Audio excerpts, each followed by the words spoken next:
here in Santee at Santana High School with the Santana Sultans. We're continuing our tour of the East County training camps. Dave joining us, senior quarterback Nathan Temple of the Santana Sultans. Some great games last year. Nate wasn't a part of all of them. Maybe a full healthy season this year. And hey, Santana went all the way last year to the CIF semifinals in their division, so looks like good things. A lot of guys are returning, and we got a great leader here at quarterback. That's right, and Nathan, you had completed, including playoffs, 6 games last season. Yes, sir, 6 games. Yeah, Nathan, going back to that game, if we press rewind for that, what were your thoughts going on in your head? I mean, going into a game like that probably favored the Cavers, but you definitely, I'm sure you guys were thinking something else, but what was going through your head at that moment? It was absolutely just to play with as much intensity and energy as possible, knowing that's the biggest game of the year. We know this is a really good team. Our team wasn't exactly together the entire year. We had a lot of injuries. Honestly, we've just been getting back together through playoffs, and just knowing that if we stuck together, held our ground, that hopefully we could put up a fight against them.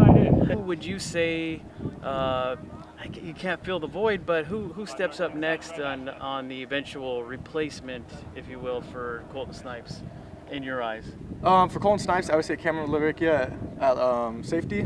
I mean, Cam got hurt just as I did, I believe, in the second game of the season last year. Right. Yes, he did, and we were expecting a lot of big things out of him, a lot of speed, a lot of talent, hits hard, plays well, makes his reads. He's a great player, and we're hoping to see that out of him this year. Yeah, he's definitely one of the leaders of this team, I think, this absolutely. year, along with guys like Luke SIMONEK. Maybe you knew going into that night against La Jolla Country Day, I don't think you can ever project you're going to throw for 7 touchdowns, and your buddy Randall Smith catching 5 touchdowns, but what a night that was, and you guys were just on sync. Is that what we're going to see every night, or is it just adjust for the opponent? Oh, absolutely. You're going to see that every single game. There's going to be a connection between absolutely me, Randy Smith, Dean Landers, Jared Forster, Nathan Hughes. You're going to see a lot of touchdowns out of us, a lot of connections. We're going to work.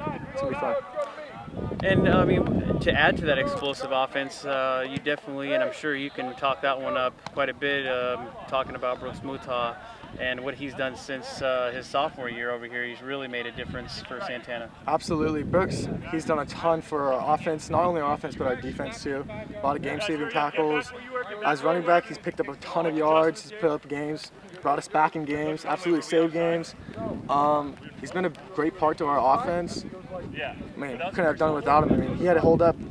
As I went injured, him and Sean, they worked their butts off. They did everything they could throughout the season to get us to playoffs, and they did their job. What do you think the score, Dave, is going to be when Santana plays Mount Miguel? We're going to need the ice on the arm after that one for both Nate and for JD. I mean, what a night that's going to be. Yeah, it's definitely going to be a gunslinging contest. I'm sure you would agree, Absolutely. Nathan. I mean, and really, like Ramon was leading into, the Valley should be very competitive this year. I mean, you got really, even including the Braves, I mean, you really, the whole thing is open to whoever wants it most. Absolutely. It's a whole, everybody has competition this year. They can all win. Everybody can play just as equal. I think it's going to be who grinds it out the most, who works the hardest in practice. I mean, back to the Mount Miguel game, that's a great quarterback over there. He's slinging it all game. I'm sitting there on the side, I'm like, man, this kid can throw. He's doing work. I'm wondering, I just want to be able to play this team, see what's going to happen next year. It's going to be an absolute shootout. Dave, no doubt about it. I mean, you figure when Nathan threw for over 500 yards in that La Jolla Country Day game and put it on display with Randy with his record-setting performance, and you look at JD, almost 3,000 yards of passing offense, that is going to be an incredible night if there's going to be one East County game. I mean, and there are some great teams in our conference. If you're going to pick one game all season, it might be that Santana Mount Miguel game. So, back to the La Jolla game, I remember my freshman year coming here, and I believe it was the championship. Right. Santana played La Jolla, and I remember watching as a freshman, seeing how good that team was, how good of an opponent they were, how they came back in that game and ended up beating us.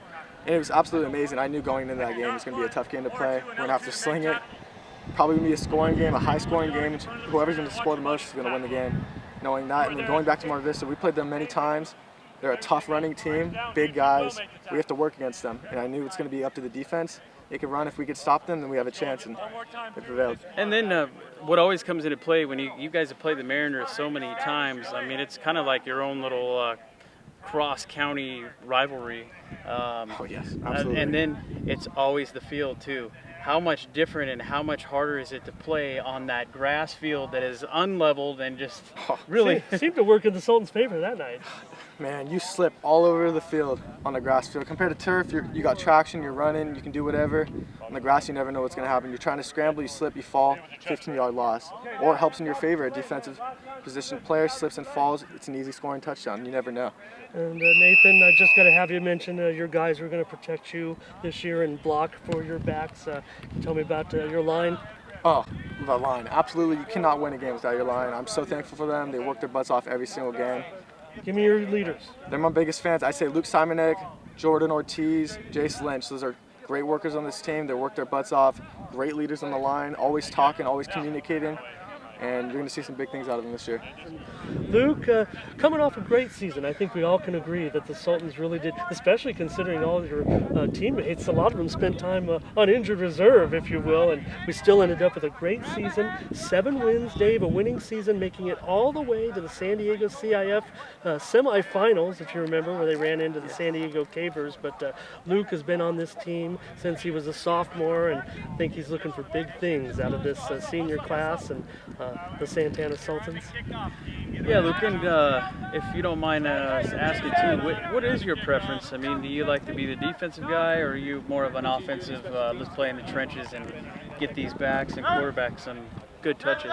Honestly, I prefer defense over offense, and really have been excelling at defensive end position and taking reps at defensive tackle and nose guard as well. So. Who else would you say is helping ease your job on the line to protect that quarterback back there that's worth a lot, and also Muta in the back and others? So my left tackle, Jordan Ortiz, he's a big help off the protecting the end guys and stepping into the gap to protect for passing. Other than that, I would have to say Andrew Gomieski, our center, is a big help also for our inside runs and getting our drive blocks and pushing people off the ball. Dave, you're my analyst. Come on, Luke gave us the nuts and the bolts. How does the team go out and put up over 70 points one week, 23 points the next, and still look great doing both? Well, I can tell you, first and foremost, I've seen a couple of games, fortunately, when you guys have played the Mariners on their turf, and first of all, that's exactly it. It's not turf. Yeah. It is one hard turf, I'm sure, or grass. It's hard to hit that ground. And not to mention, it's not level. Defenses can struggle in that type of field, am I correct? Yes.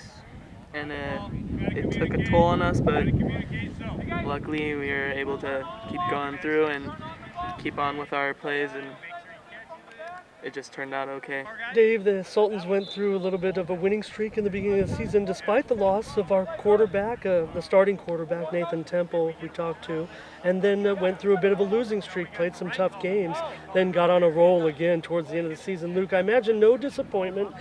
Everybody's season, except for one team, is going to end in a loss. You guys played great in that San Diego game. Can you honestly look at that game and against the team that went on to win the state division championship and say, you know what, we held our own. We did the best we could in that game. It just didn't go our way.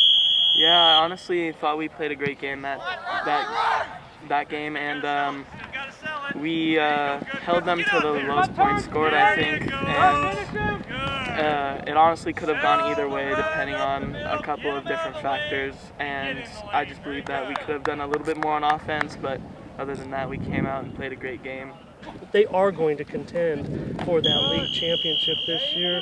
Luke, you can convey that to the younger Sultans as well, I'm sure. You guys have to feel like this is achievable. Yes, I honestly believe that we have a great chance at this season, and looking forward to the big things coming up this season. Now, we know about a lot of the veterans that have made all this happen. Is there some any words you have or any names you could put in the hat of some of the top young talent we can look for on the field this season? Some of the top young talent would have to be Andrew at center, and he's going to be playing some nose guard. Another one would have to be Michael Richter. He's also he's a linebacker, outside linebacker, and he's has some great talent, and as well as Nick Brace playing inside linebacker for us.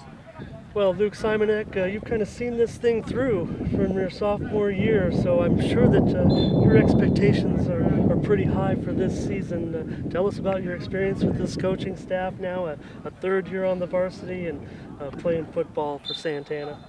Honestly, great coaching staff here at Santana, and one of the best defensive coaches I've ever played with, Coach Kelly, practiced with, and he's just helped me a lot, learning different positions from linebacker to D-line, and on the offensive side, I've had a lot of help from Coach Romero and Coach Estes with my O-line, and learning a bunch of new stuff just throughout the years that I've played here. Cameron, the seniors just got to be totally fired up. Yes, we're extremely pumped up. We're ready for this season. We've been working all summer. We're ready for this moment. We're ready for this season. Nice. Well, some of the key players I would have to say is Luke Simonek. He's a key player, big defensive lineman. We're really going to need to use him this year. Another player I would say is Jared Forster, key corner, good DB, also very good on the offensive side. And I would say another key player would be Nick Valentine. He's a new player. He has been showing me and also the team a very good job at defense, at DB. He's been doing a very good job, 7-on-7. He's been putting in a lot of hard work, and I think he has some very good potential.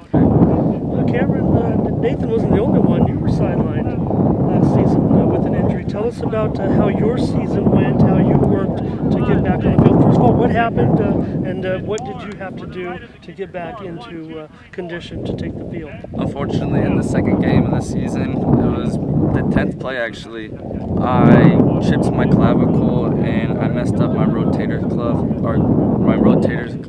cuff, and I was out unfortunately for the remainder of the season. But with that, I just kept working harder and harder in the off season. Even when I was still hurt, I was still running. I was still trying to do all the lifts I could just to get back and just trying to keep and stay in the football shape. We all motivate each other. We all know what our goal is. We all know what we want at the end of the season, and we all just motivate each other. We all know that we're all hungry, and we just stay focused. Just keep the defense intensity up as high as possible. Just make sure that we're never down. Try to always stay up and just keep the intensity high and just always go 100%. Make sure no one puts their head down, and just make sure we keep going forward always. And who's your other backers with you? We have Jacob Peterson, very good. New linebacker this year, David Sadler. He will be, I believe, a good fit at linebacker. And then we have Nick Brace, he's a junior, also very good. And then we have Gavin Kane.